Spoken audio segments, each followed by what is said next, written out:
Hi everyone, I'm so happy that you're here to join me for the Way of the Animal podcast.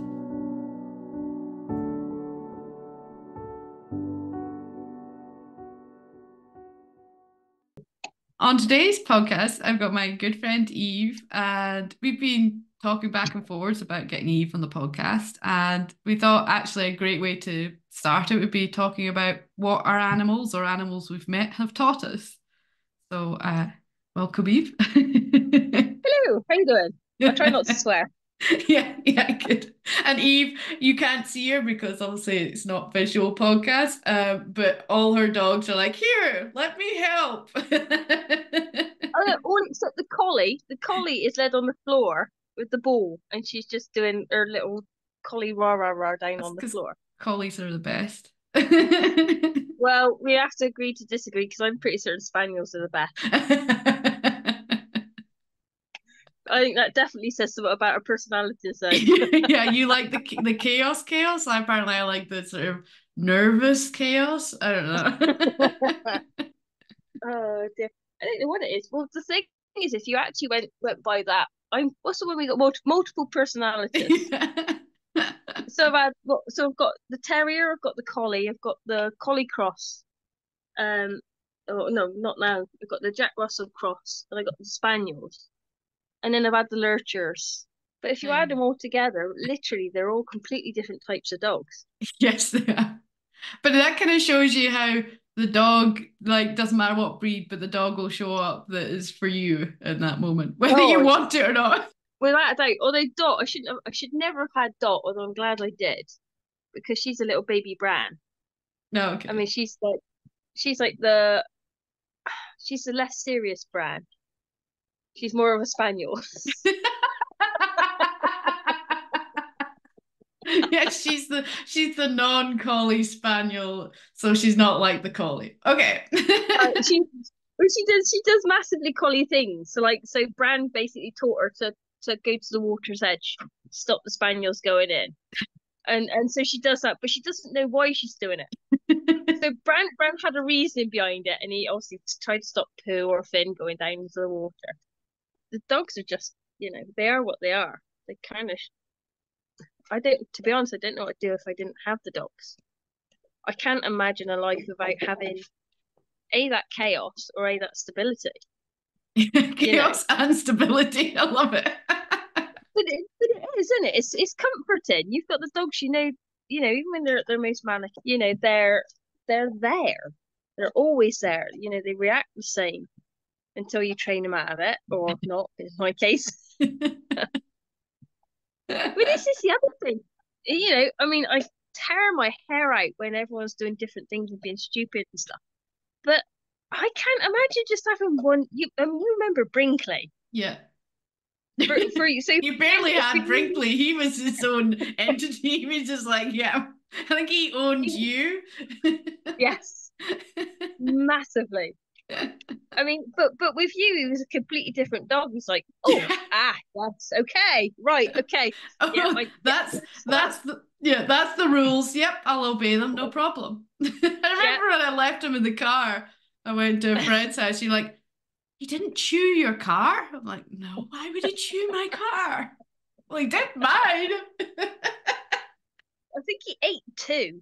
But he Yep. worked his way through seat rests and seat belts and handbrakes and Yeah. getting No. a steering wheels.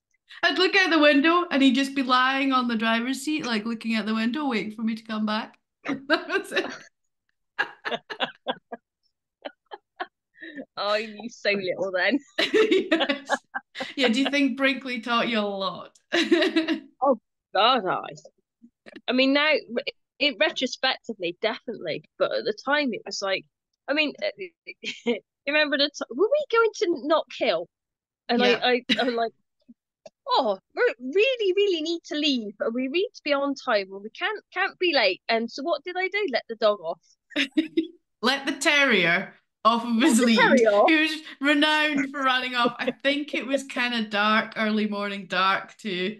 Yeah, yeah. So off he popped after some stags, and I can't remember. He must have got him back